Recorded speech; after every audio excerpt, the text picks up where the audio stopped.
My name is Todd Beck, and I'm a web seminar producer for ACAMS. Welcome to the ACAMS web seminar, Emerging Trends in Elder Financial Exploitation, Mass Marketing, and Money Transfer Fraud. Our panel today is led by Kieran Beer. Kieran is the founding editor of ACAMSMoneyLaundering.com and has been the editor-in-chief and editorial director for MoneyLaundering.com since January 2007. Prior to that, he was executive editor of Bloomberg Wealth Manager and also served as a staff writer for Bloomberg Markets Magazine. Kieran has been a financial journalist for more than 20 years, including stints as editor-in-chief of The Bond Buyer, founding editor of Thompson Municipal News' The Bond Buyer Wire, and as editor of The American Banker. Kieran, I'll turn it over to you to introduce the rest of our panel. Well, I want to welcome all the people listening in out there, and thank you for joining us. Of course, we all, with good luck, hope to be elderly ourselves someday. And I know that it's great that this panel is going to bring you up to speed on the issue, since banks are uniquely positioned, and financial institutions in general, because of their duty and ability to have transaction monitoring systems in place for BSA and other reasons, and that banks are particularly in a position to fight against the exploitation of the elderly. And also the fact that banks at the branch level know their customers. So we have a distinguished panel, a panel that echoes, this is sort of a precursor of our Hollywood conference, the 19th Annual International MoneyLaundering.com AML and Financial Crime Conference in Hollywood, March 17th through 19th. This panel will take place again down there, and you'll have access to the speakers face-to-face, and it is part of a whole financial crime track. And today's panel, I'm going to let me give you a sense of who they are. I will then turn it over to the first speaker, having introduced all of them, and they will introduce one another in turn, at least, or hand off to one another in turn, but I'll give you their bios. We're very pleased to have Nora Eisenhower from the Consumer Financial Protection Bureau, who joined that bureau in August 2013 to serve as the Assistant Director of its Office of Financial Protection for Older Americans. Prior to that, Nora served as the Senior Vice President of Economic Security and Director of the National Center for Benefits, Outreach, and Enrollment at the National Council on Aging. Her experience in working with older Americans also reaches to the state and private levels. She began her legal career as a staff attorney at the Federal Trade Commission in Washington, D.C., where she targeted telemarketing fraud and other matters involving consumer fraud. After Nora, Elaine Dodd, who spent 22 years in law enforcement doing investigative work for the Oklahoma Bureau of Narcotics, retiring in 1995 as their director, will speak. She was a featured speaker for the DEA and the pharmaceutical industry in conferences across the U.S. Now, as a vice president in the fraud division of the Oklahoma Bankers Association, Elaine provides fraud training and investigative assistance for banks, thousands of bankers, and their customers. In 2013, she was the recipient of the State Attorney General's Brad Edwards Consumer Champion Award and was inducted into the Oklahoma Women's Hall of Fame. Steve Baker has been the director of the Federal Trade Commission's Midwest region in Chicago since 1988. He's the Senior Regional Director at the FTC. His office works extensively on cross-border fraud, and Steve is also one of the founders of the Toronto Strategic Partnership. In June 2010, he received the Consumer Advocate of the Year Award from the National Association of Consumer Agency Administrators. Steve is also the 2010 recipient of the FTC Chairman's Award, the highest honor that the agency offers. Fred Bush began his career at the Postal Inspection Service in 2006. He's been assigned to the Newark Division in Newark, New Jersey at that time, working on security and dangerous mail-related investigations, as well as violent crimes and identity theft. In 2008, Fred transferred to the Boston Division's fraud team, where he continues to work on complex financial crime cases, including money laundering and cross-border issues, telemarketing, and investment fraud schemes, all of which have increasingly victimized senior citizens. In 2011, Fred was recognized by the United States Attorney's Office, District of Massachusetts, during Crimes Victims' Rights Week for his outstanding service to senior citizen victims in the investigation, U.S. v. Stephen Clifford. Without further ado, I'll turn it over to Nora. Thank you, Kieran. Thank you for your kind introduction. My presentation that follows does not constitute legal interpretation, guidance, or advice of the CFPB, and it may not represent the Bureau's views. Having said that, I welcome you all and thank you for joining us. I really appreciate the opportunity to share some of the work our team at the Office of Financial Protection for Older Americans is doing. Many older adults face the serious threat of abuse, neglect, and exploitation. The steps you take to train yourself and your staff to recognize, intervene, and report suspected elder financial exploitation are critical. We acknowledge and appreciate the work many financial institutions are already doing to bring an increased awareness of this emergent issue. I joined the Bureau recently to lead the Office for Older Americans, continuing a career working on consumer protection and aging issues. As Secretary of Aging in Pennsylvania, and most recently at the National Council on Aging, I saw the disastrous impact of elder financial exploitation on older Americans, their families, and communities. Because of the work you do, I know many of you are already familiar with the Consumer Financial Protection Bureau. So I would like to spend just a few minutes describing our mandate and initiatives. The Office of Financial Protection for Older Americans is part of the Consumer Education and Engagement Division. Our mission is to create opportunities for Americans of all ages to make better choices about money to meet their own life goals. Our division focuses on engaging and educating consumers, especially students, service members and veterans, low-income or economically vulnerable consumers, and of course, older Americans. In the Dodd-Frank legislation, Congress outlined the responsibilities of our office, which include, among other things, to assist in protecting older consumers, to improve the financial literacy of older consumers regarding unfair, deceptive, and abusive practices aimed at them, and to help older Americans make sound financial decisions as they age. So we are actively engaged in accomplishing our mission by developing educational initiatives around financial exploitation, researching best practices, for example, helping older investors understand the different senior certifications that many financial advisors use, coordinating efforts with federal and state regulatory agencies and law enforcement, and collaborating with community leaders and local organizations. There are 50 million older Americans, 20% of our population, and many are not financially prepared for retirement. In addition, reports indicate that elder financial exploitation is a growing problem. Elders can be victimized by scammers they don't know, those closest to them, those cloaked in legal authority to access their money, and those who exercise undue influence to deprive them of all of their money and property. We are especially interested in recent research on financial capacity and want to make sure that it informs our work together. The research clearly shows that financial capacity is one of the first abilities to decline as cognitive impairment encroaches.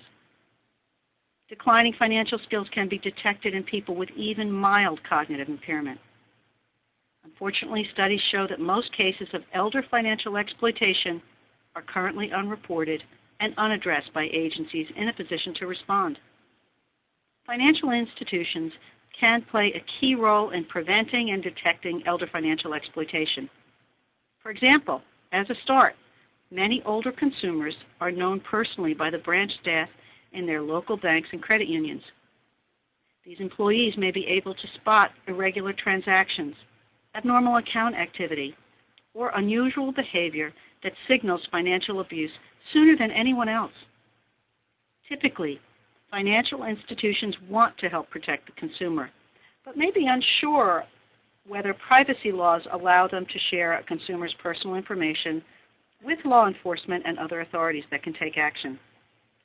That's why, along with 7 other federal agencies, we recently released guidance on this issue for a broad spectrum of financial institutions. Guidance clarifies that reporting suspected financial abuse of older consumers to appropriate local, state, or federal agencies does not generally violate privacy provisions of Gramm-Leach-Bliley and its implementing regulations.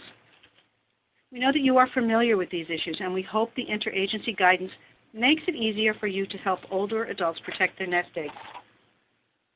In October, we released Managing Someone Else's Money Guide. Millions of Americans are managing money or property for a family member or friend who is unable to pay bills or make financial decisions. This can be an overwhelming responsibility, but it is also a great opportunity to help someone they care about and protect them from scams and exploitation.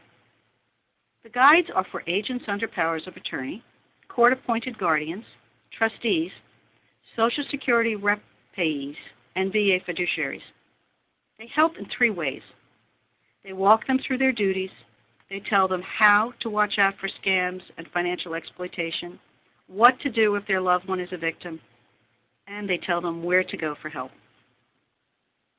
They can be downloaded from the CFPB website at consumerfinance.gov/olderamericans.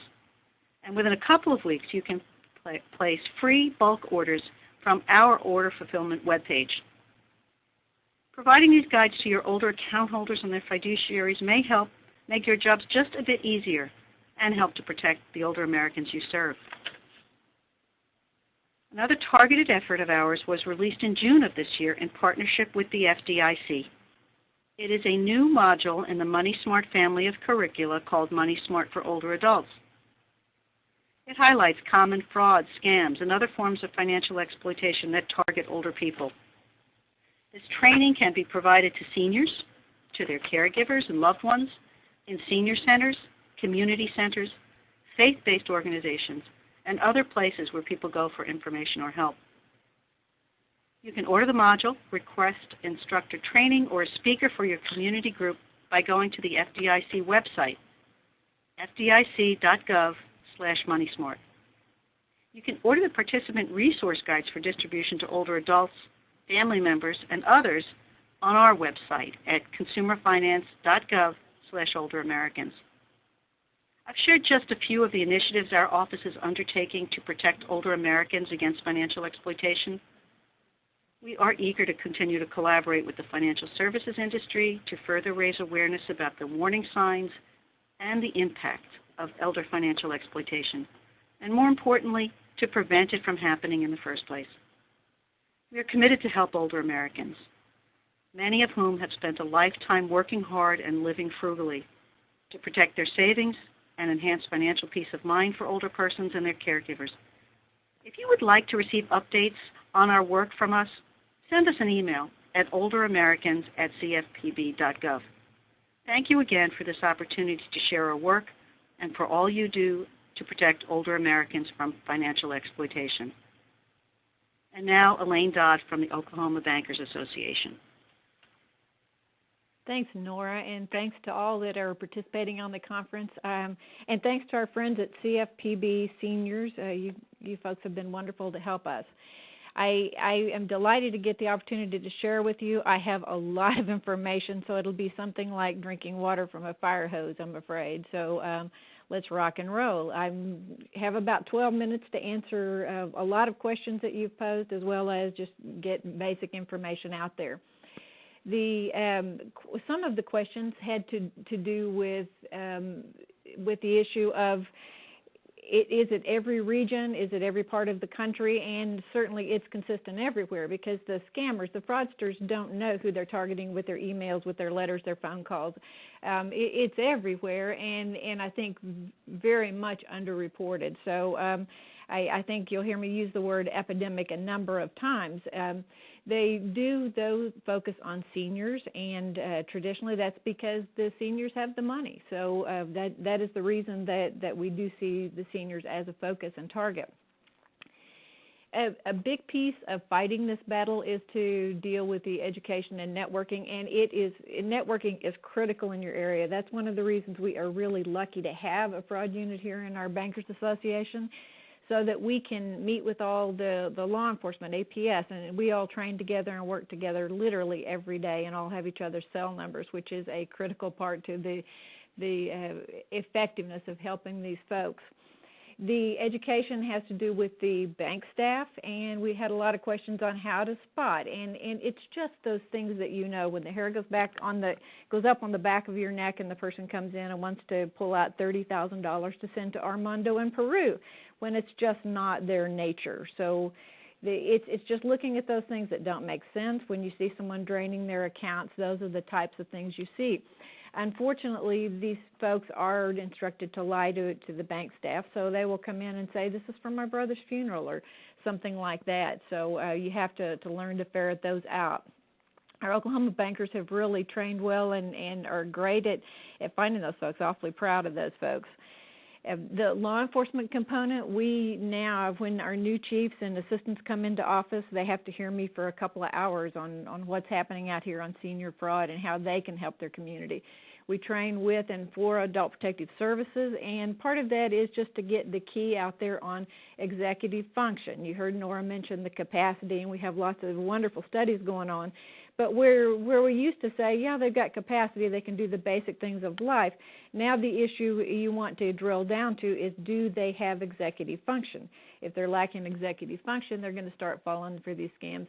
And they are going to be the people that will do it again and again, and you'll see them come into your bank the next day at trying to pull out money after you think you've convinced them.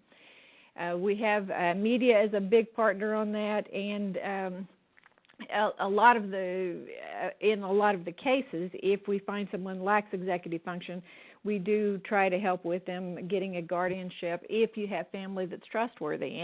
And there again, it could be the family that are the perpetrators, but if not, that is always a good response. Effective education for your seniors, another big question out there. It's getting out there, doing it with humor so that they're going to enjoy it. We use the Money Smarts for older adults. Absolutely love that program. But just getting out there and getting the scams in front of them. If they hear it in community, they're a lot more likely to not get caught by it.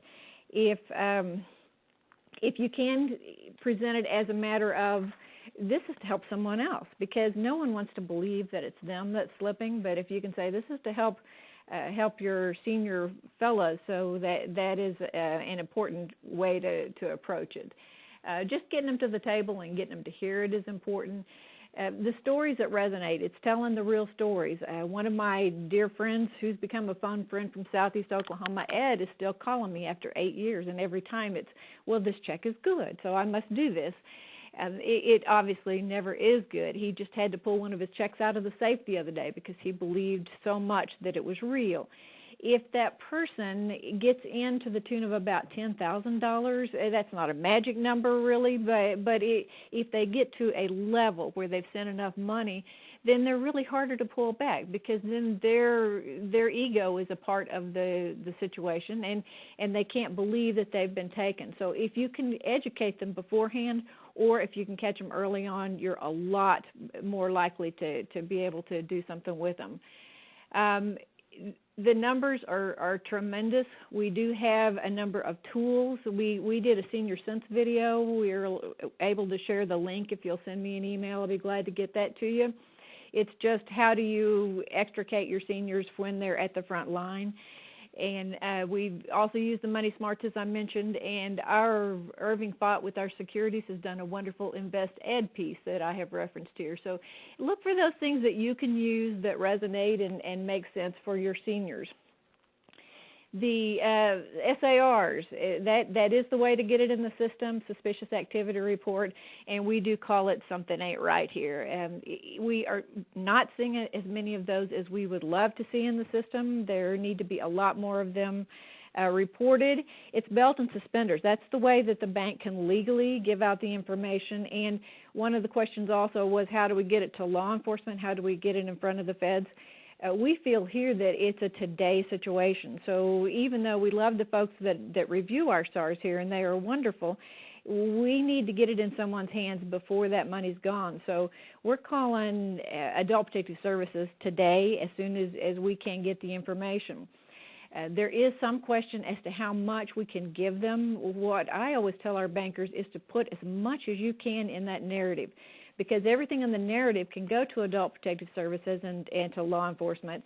Then there are questions as to what subpoenas and information you need to give attached documentation or more information. So that's something we're working on clarifying. We do still see the counterfeit corporate checks and the counterfeit cashier's checks where people are finding that or believing they're real. On those, we just tend to say, please call the company. Don't call their bank because Dell Computer or someone's going to have money. Call the company that's there. Call their bookkeeper and say, is this something that you've been scammed on? And very often you're doing them a favor by calling also. Counterfeit cashier's checks, same kind of issue as the corporate checks.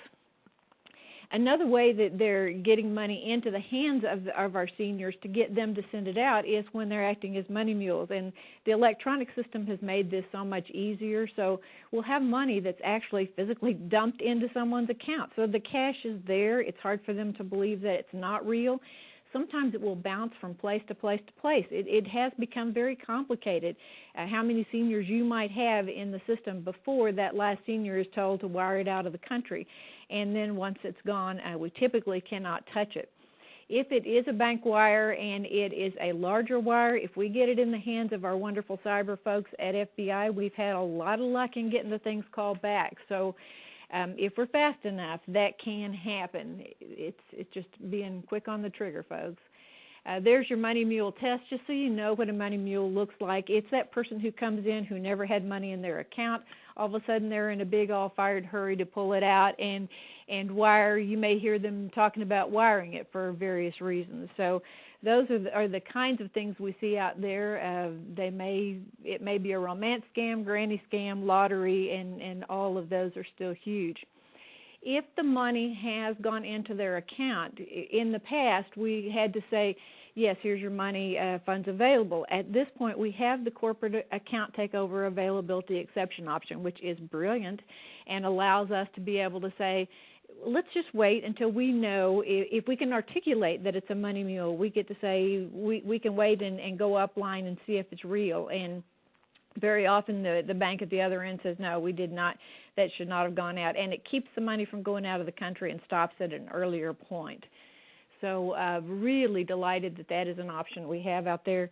We also have the Jamaican lottery. That was another of the big questions. Is it still ongoing? Yes, they're still into the what was the Nigerian scam and is still out there. But if you see an 876 area code, you're going to be seeing the Nigerians. And I know that Steve will talk more about the green dots, but they've gone from Western Union because they know we can block people at Western Union now. And please do that. If you know someone that's being scammed, you can say to Western Union they're not allowed to send through your system.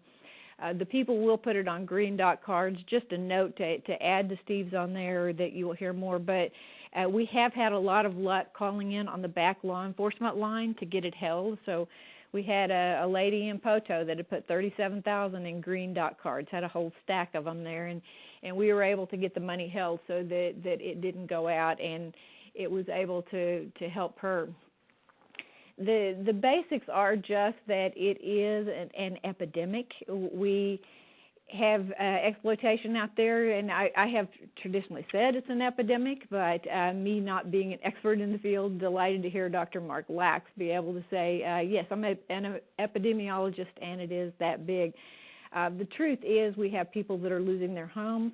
We have people that are their ego's so involved. We had a gentleman in a romance scam that actually had a heart attack. We have had people take their lives because of these issues. So it is not a minor instance, and it's not something that's just happening to folks who are not smart. We've had retired bankers who have sent money to the tune of hundreds of thousands of dollars because they began to lack executive function and they needed someone to help them and probably needed a guardianship. So our bankers basically are the intervention heroes, and we are very proud of them. And with that, I will pass it along to Steve Baker, our illustrious and infamous partner from the FTC. He's wonderful, and I'll give it to you, Steve. Thanks. It's great to be here. We really are, as one of our former chairmen used to say, we're awash in a sea of fraud. I wouldn't believe it if I didn't do this for a living. It's not just seniors. recent study we had showed about 10% of the entire adult population of the U.S. was ripped off by one of our frauds or scams last year, and it's going to take all of us working together, CFPB, the states, Postal Inspection Service. The FTC, we've got civil authority, no criminal authority. Postal Inspection Service is usually there to prosecute these guys after we do. We don't have any jurisdiction over banks. I will say with the fraud, a lot of them are now international. There's a lot of different scams we could talk about, but we're going to focus on a couple of more concerned older consumers. I will say that overall, we find older consumers are a little bit less likely to be ripped off overall. They've got life experience, but we've got some scams that are clearly targeting older people, finding some of those who may be slipping. We're not sure quite how. I think it's something we'd all like to know, how they're targeting it. I also think there's lots of perfectly normal people that are going to be ripped off on these things. We all think that we could tell if somebody's lying to us on the phone. You can't always. The scammers are really, really good, and this is really, really not rare. So we're going to talk about grandparent scams and prize and sweepstakes. Don't have time for others. Talk about how the crooks get the money and maybe what you can do. So we've got grandparent scams. You probably heard about them. They pretend to be the grandchild in trouble in another country. Hey, don't tell mom and dad, but I broke my nose. I had a car crash in Ecuador. I got to have some money. Can you send it through Western Union MoneyGram?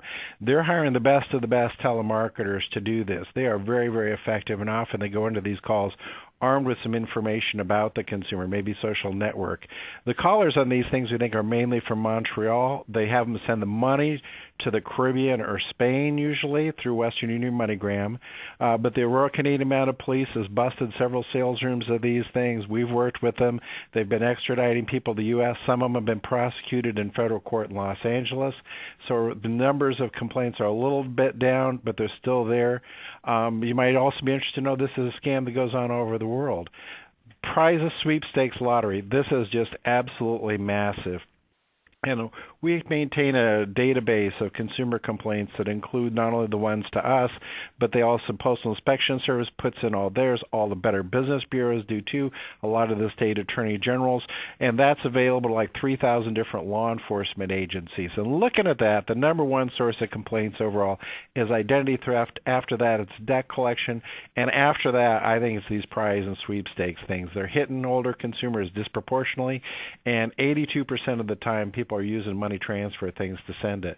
Now here's just some numbers on the slides. How much are people losing to this? Just from complaints to us, over a 2.5-year period, people reported losing something like $411 million. So, I mean, the size of this thing is really staggering, and we know we've only got a fraction of the complaints. The other thing we're looking at is how old are the people that are being ripped off. Looks like about half are over 70 overall in these sorts of scams. Means half are under 70. They're getting lots of people just like you and me, our friends, our neighbors, our family members, who are perfectly capable, but these things are very, very convincing. How do they work? Mail or phone?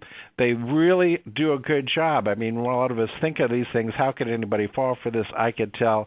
They're really good. They build excitement. Is it okay if we bring a TV crew over? People think of all the good things they can do for their friends or their family or the community with this money, so they get really invested in the idea that they've won. But then there's a catch. There's some money for taxes, fees, etc. Obviously, there is no prize. Often they're impersonating Publishers Clearinghouse. I think Publishers Clearinghouse got like 16 people answering the phone, doing nothing but telling people they have not won.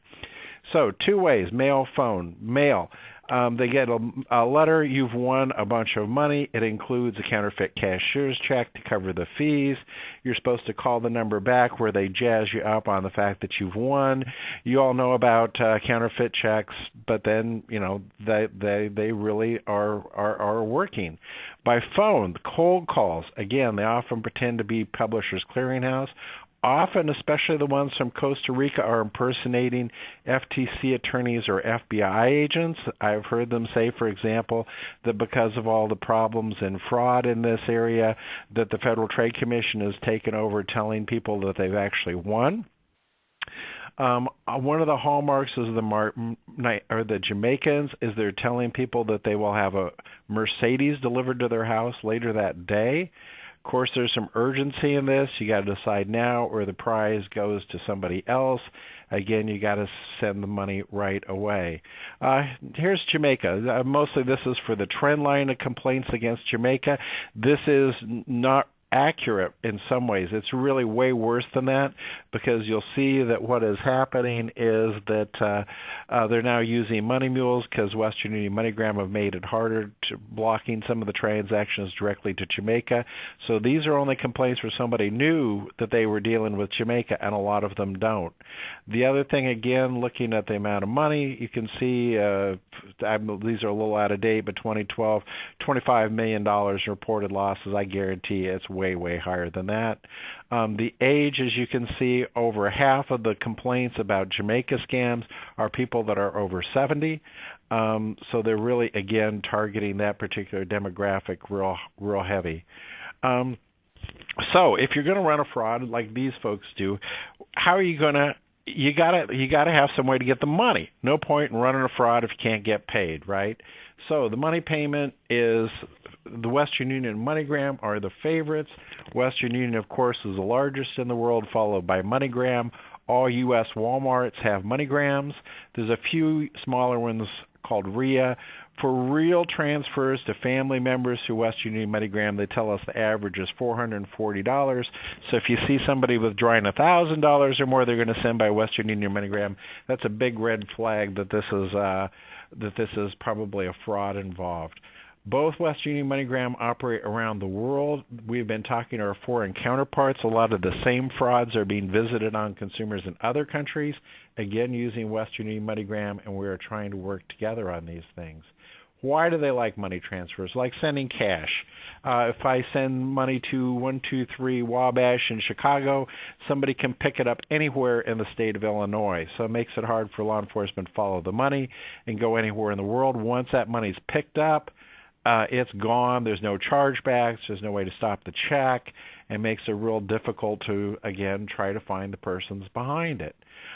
Complaints. Well, we get both Western Union and MoneyGram contribute their complaints to our Consumer Sentinel database. This is just one slide, but it's massive amounts of money. We also did investigated MoneyGram itself for its role in these frauds. And what we found in our investigation was that about 10% of the Canadian agents in MoneyGram were responsible for about 95% of all their Canadian fraud complaints. And that about 80% of all the money that's going to Canada was over $1,000 for fraud. And we concluded that basically 80% of all the money going to Canada through MoneyGram's system was for fraud. And what was more, that MoneyGram knew it. Its own fraud employees had told it, and they'd urged action, and they were fired. They had their own fraud complaints. They were just making a lot of money and didn't want anything to do about it. We settled with a permanent injunction. They paid $18 million in restitution. Walmart has been pressing MoneyGram to do more. Walmart has been a help in all this. Following our case, there was a separate criminal action by the Postal Inspection Service in the Middle District of Pennsylvania. MoneyGram settled the case for another $100 million, and the Postal Inspection Service in Harrisburg, Pennsylvania, is going to have a press conference in about an hour today announcing that a bunch of that money is going back in check to victims. So be aware, some victims are going to be getting some checks through the Postal Inspection Service as restitution. They may be coming into your banks. Those are real. The press release has got an 800 number to check it out. Western Union, we're getting their complaints. It is public that we are investigating Western Union right now. Green Dot, many of you may have heard of. If you hadn't, essentially you can go into a Walmart, put down $1,000, and buy one of these money pack cards, which looks just like a piece of cardboard, which is all it is, but it has a scratch-off number on it. And if I put down $1,000 and buy one and read the number to Lane over the phone, and she's got a Green Dot stored value card, she can have that $1,000 transferred onto her stored value card and then use it like any other stored value card. The Jamaicans like these. A lot more of our scams are moving to these as a Western Union MoneyGram have cracked down. Green Dot has been pretty helpful. There are other competing products. We've seen something called vanilla cards pretty recently. But anytime you hear the word Green Dot or Money Pack, I hope everybody's ears prick up, because very often I really wonder how many of these Money Pack things are ever purchased for anything other than fraud. How can you help? Watch out for counterfeit checks. Watch out for large cash withdrawals.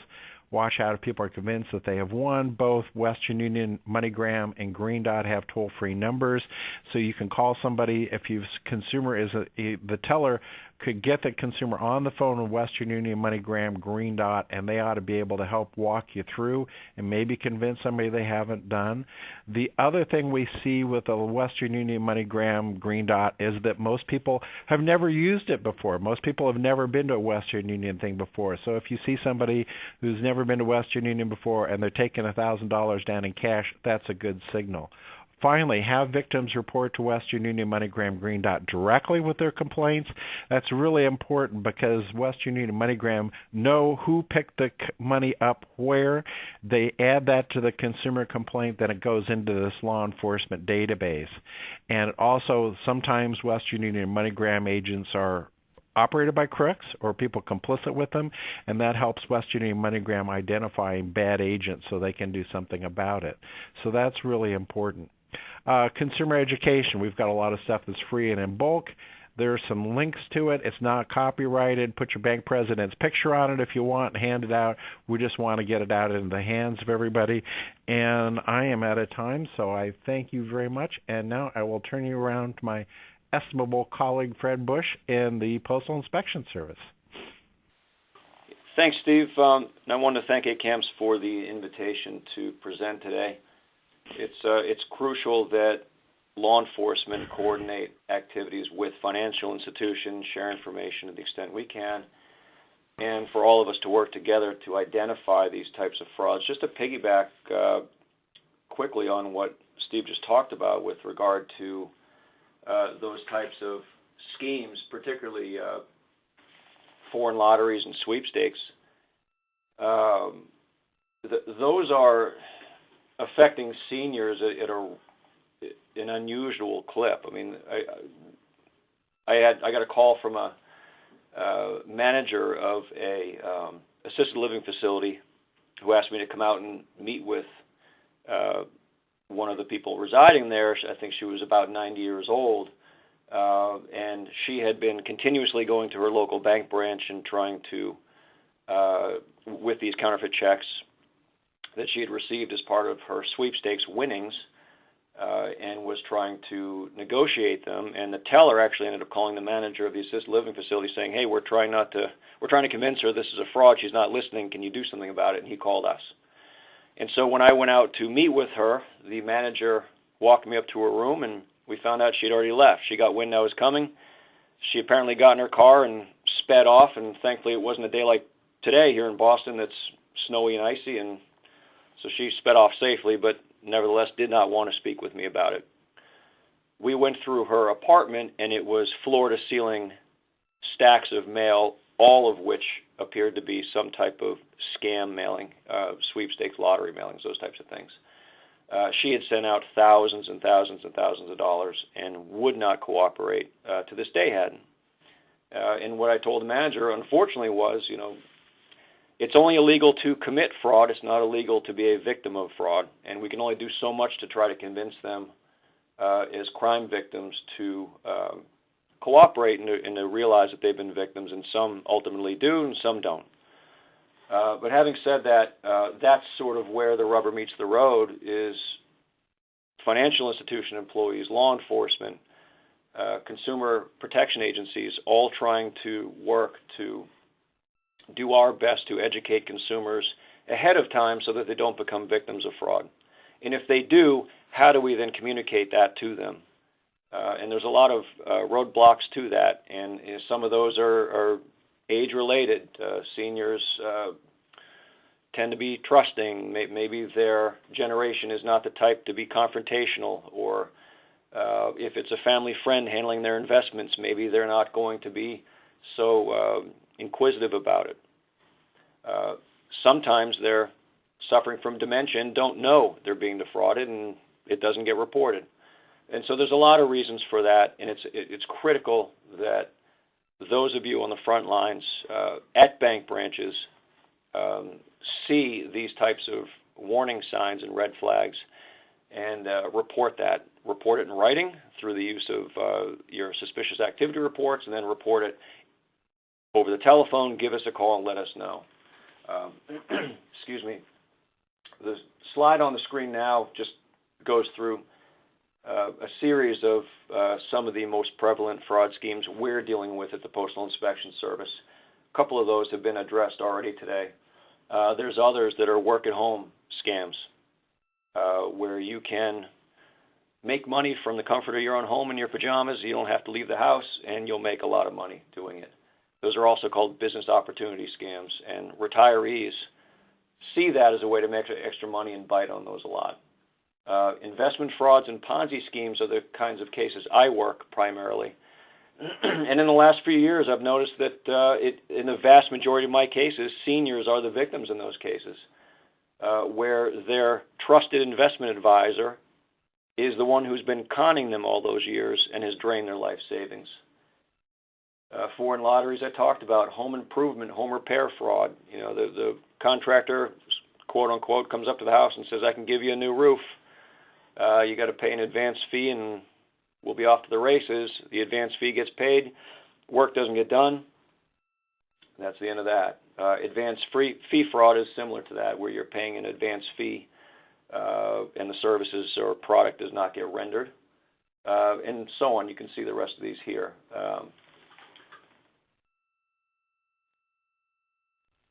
The big question, especially for the group today, is what role do you play in assisting federal law enforcement once you've identified suspicious activity?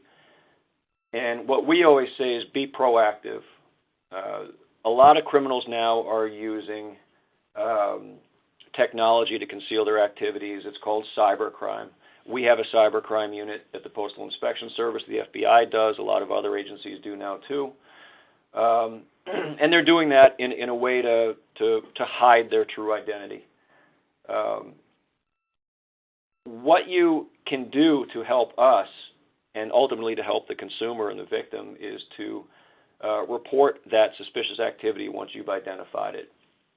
Whether it be a large infusion of cash into an account that normally doesn't have those types of deposits, whether it's Ponzi-type transactions in nature, where X number of dollars comes in and X number of dollars, usually about the same amount, goes out. All of that type of activity needs to be detailed in the SAR, and it has to be done in a substantive way. You want to write a narrative basically outlining the who, what, when, where, why, and how. Maybe you can't answer all those. Maybe you can answer some of them. But you want to put all that information in those reports, because those ultimately are what provide law enforcement with what I refer to as a roadmap on how we should proceed. It saves a lot of time if I can read a report and it tells me what happened in substance. It identifies certain information, cell phone numbers, home numbers, account numbers, IP addresses, all those things. And it tells me basically in one report where I need to send subpoenas out to grab all the information I need to do that in a quick manner. We serve federal grand jury subpoenas on various accounts to get information. So what you're doing is you're providing us with a report that tells us what happened and where we should start our investigation. And from that, we'll then go out and get all those records. And due to grand jury secrecy rules, sometimes it then becomes a one-way street in terms of information sharing. Don't take offense to it. I don't want to go to jail when I'm trying to investigate somebody for committing a fraud by disclosing information I can't. But information and records that are supporting documents for an SAR, that is not grand jury, and we can discuss that and talk about it. Those reports are good not only for law enforcement, but they're good for other financial institutions. You should be coordinating with your counterparts at other institutions. If you see money going somewhere, it seems like it's going in a pattern of the same locations, call an investigator over on their side and talk about it. Find out what's going on. don't feel like you should identify it because that's your job, write a report, and then that's the end of it. Usually that's the very beginning of it. We read suspicious activity reports. The U.S. Attorney's Office reads those. They get digested. Decisions get made on which ones to pursue, and they are extremely helpful to us.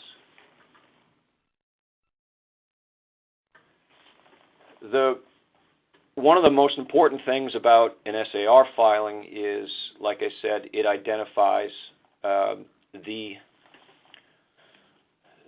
parameters of what kind of evidence may be out there. I put on this slide account holder's name and identifying information such as telephone numbers, addresses, and other names on the account. That's the obvious stuff. List all account numbers associated with the subject, not just the ones that may be used in the transactions you've identified so far. They may have opened up new accounts they haven't used yet. A lot of times fraudsters have new accounts set up and on hold so that they can, once it gets too hot, they'll move money into those new accounts that they've already got set up and waiting for activity to be done on. The summary narrative of suspicious activity needs to be as detailed as you are allowed to make it. And it should be following the parameters of the type of suspicious activity you've identified. Is it mortgage fraud? Is it access device fraud? Is it investment fraud? Is it money laundering? What is it? Knowing the way those types of schemes operate should tell you what type of information you should be looking for. Remember to search for and record IP addresses and ANI numbers, ANI numbers, automated number identification. It's like a reverse 911 for those of you who don't know. If somebody's calling in onto an account to conduct transactions, that phone number is recorded as the number that was used to call into. Those get indexed and stored by your institution, and you can search by those numbers.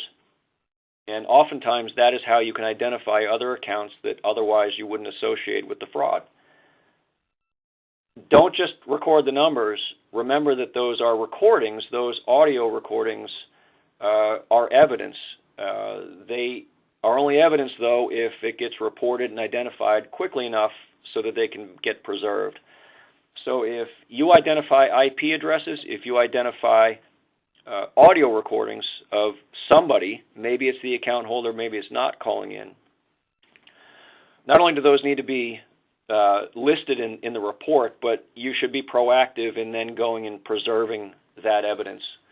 The worst thing that can be done in a fraud case in particular is that it gets reported too late. When cases get reported too late, that type of evidence in particular is oftentimes gone, and that is usually crucial evidence and very incriminating evidence should we bring an indictment against that individual. Audio recordings are some of the best evidence, and if those were available but it didn't get reported and now they're gone, that is a problem. So don't just identify them, make sure you preserve that type of information and then include that as part of your supporting documents for your report. And note that at the end of the report that there are supporting documents available, and those documents can be audio, they can be documentary evidence, whatever it is that you collected as part of your investigation, that should be listed so that we know what to ask for, we know what to subpoena, and we know what to expect when we get those records back. The other thing is, don't just file the report and then forget about it. One of the things that should be done is when you file a report, especially if it's of a larger scale, maybe not a $3,000 type of transaction, but if it looks like it's a fairly significant crime, report it right away. Many bank investigators have contacts in law enforcement that they've spoken to or worked with over the years, whether it's a postal inspector, FBI agent, Secret Service agent. Call one of us, report it right away so that we can secure that evidence, preserve it, and then get the ball rolling, because as one of the other presenters mentioned, it's imperative that these things get reported quickly, so if the money's still out there, we can put a hold on that, get a stop done on that, and preserve victim funds before they are lost, probably for good. And the last slide is just my contact information. So if you don't have law enforcement contacts, you can feel free to reach out to me. And if we can work it, we will. If not, I'll try to point you in the right direction on who can. And with that, that concludes my part of the presentation. Thank you, Fred. I think we've had a lot of questions come in, and we do have some time for questions. We've got about 8 minutes before the hour is up. One of the things that occurs to me listening to you is that, to each of you, is the tremendous amount of information that you have imparted now to make people aware of, and particularly our compliance audience out there, aware of scams, what to look out for. I don't know who can, maybe Elaine, you want to take this, and then someone else might want to pitch in. Are there things institutionally that need to be done in financial institutions in terms of, clearly there's education, and maybe banks should be adopting education programs for employees at all levels and frontline staff and customer service? And are there also things that financial institutions should be aware of in terms of their transaction monitoring and, having in place systems that will catch this stuff? And maybe starting with Elaine, and others might want to have some things to say about this. Sure. Thank you, Todd. The Karen. education, Karen, I'm sorry. I just looked at your name below, Todd below mine. I'm sorry, Karen. The education is, you're exactly right. That is the prime component. If you can have your people on the front line understanding what they're seeing when they're seeing it, and then knowing how to separate people if they have someone at their elbow that they're afraid of, those kinds of trainings are very important, but also knowing how to get the information into someone else's hands.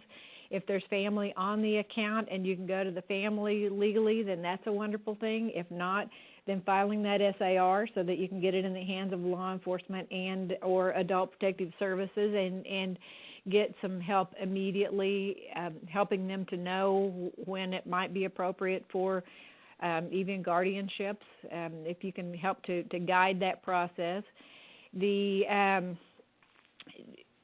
think those are the main things, mainly education. Maybe too, someone wants to take up Fred, or talk a little bit about. We talked about the SARs and really making sure that, I guess we've got a lot of compliance staff on here. Some of the detailed things that need to be in a SAR. I think you've hit on some of them, but if you could elaborate a little bit too.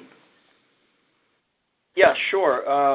It really, the SARs need to be tailored to the crime, and so there isn't any cookie cutter sort of template for what to put in SARs other than the obvious.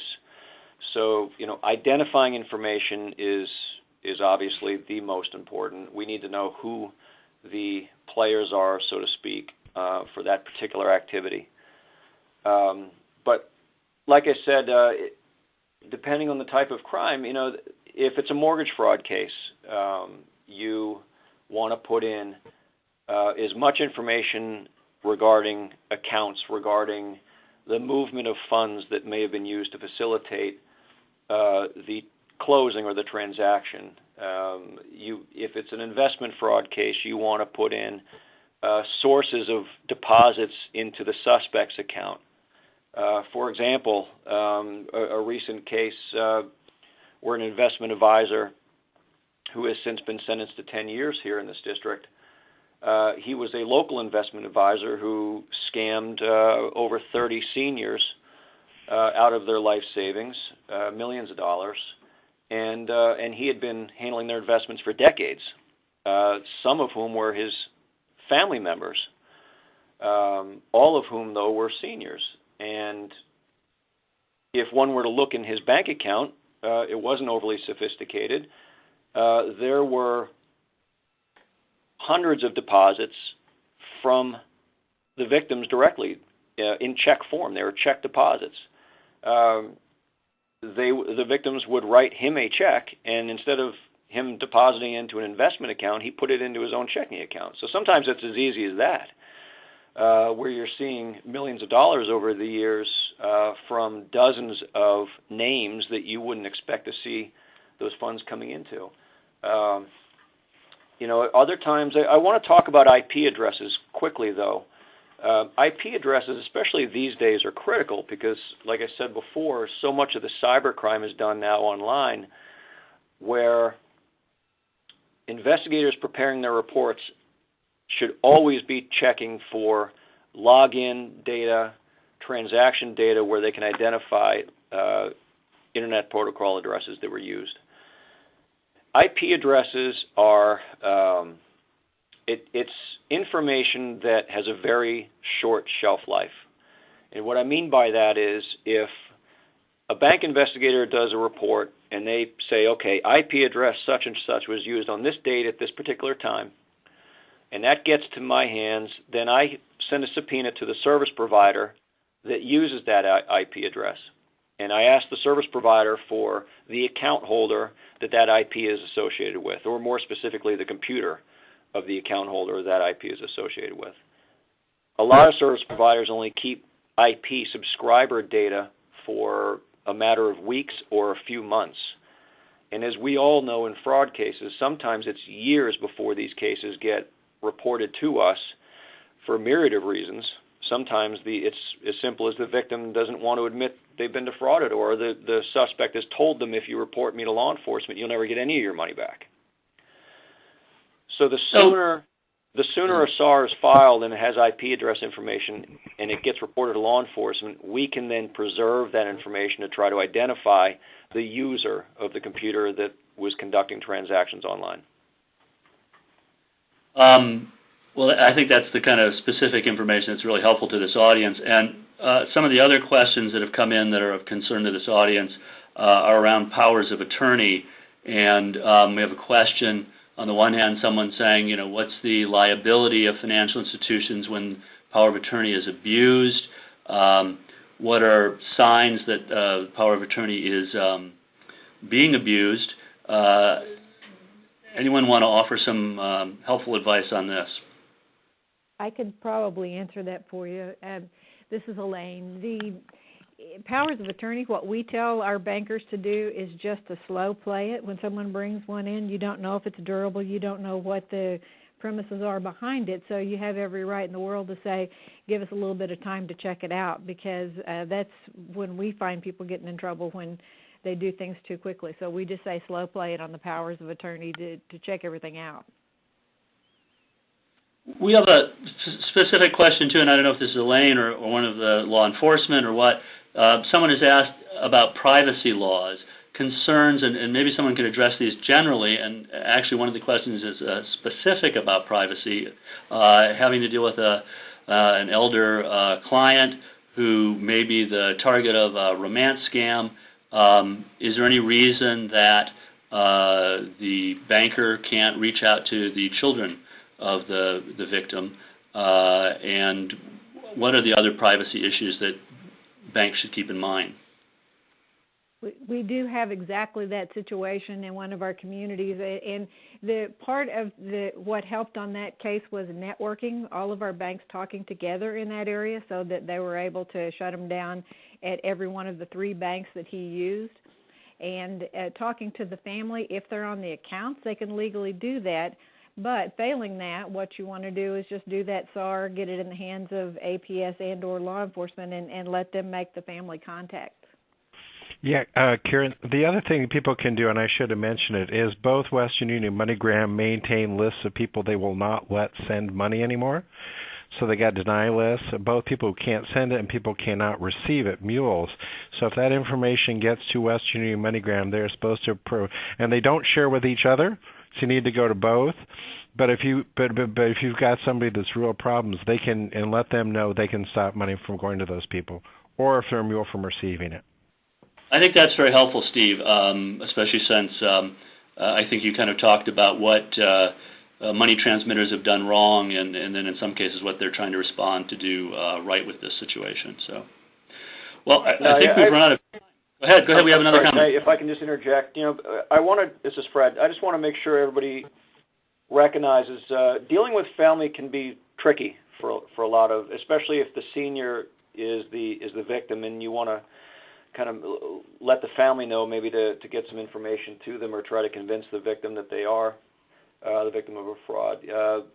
Seniors in particular oftentimes don't tell their children what they're doing because they keep their things private, or because it's humiliating to them to be letting their kids know that they lost their life savings or got suckered into some type of a scam. And so it's a very touchy subject to kind of work your way into the family and let kids know. Sometimes it's better to go the other way first and convince the senior and let them tell their kids when they're ready. The other thing Fred said at the inception, we can look out for our own parents by watching out to see people getting large volumes of dodgy mail. That's a good signal that something may be happening or may be about to happen. Well, we've run out of time. I think this has been a great panel. A couple of things that I take away from this, and I'm kind of a little bit moved even by one of the last comments about that, Fred, you kept making about how important it is if you're going to get to the bottom of these kinds of scams not to humiliate the victim and to realize how much that just shuts down all the train of investigation. But hopefully everybody has gotten a lot of takeaways and are thinking about typologies and their own programs in terms of catching those who would exploit the elderly. And I want to thank the panel, Nora, Elaine, Fred, and Steve, and I'm going to turn it back to Todd. Oh, and let me just say before I do, I want to remind you, too, that you get a chance to revisit this topic again in Hollywood, Florida, at the 19th Annual MoneyLoaning.com AML and Financial Crime Conference. So that's March 17th through 19th, and we look forward to seeing many of you there. Thanks, Todd. And thanks, everybody, and thanks, Todd, or thanks to you. Take it, Todd. That's what I meant. Oh, yeah, I know. I want to echo that, too. We got lots and lots of questions, way more than we could ever answer, and I know we say this every time, that we do use these questions to guide articles and blog posts and future webinars and other things. But I'm glad that you just mentioned that specific context, because we will have the opportunity to address some of those at the conference coming up. Also, I just want to say from a personal note, it's been interesting with all of the events that we've had this year talking about all sorts of different subjects. At least in my opinion, they've always come across to me as imagining the victims as customers of the bank, for example, business context. I think this is the first time that it has really hit me as perhaps not only being third party, but people a lot closer to home, maybe my own grandparents or neighbors or other people who I know might be impacted by these things. So I appreciate not only the technical and the guidance there, but also just the personal reminder. So thank you, Steve, Fred, Nora, Elaine, Kieran, and all the folks who I didn't just name who are involved in helping to put this together, who works for all the different organizations represented. If you have additional questions for this panel, or if you have suggestions for future web seminars, please send those to training@acams.org.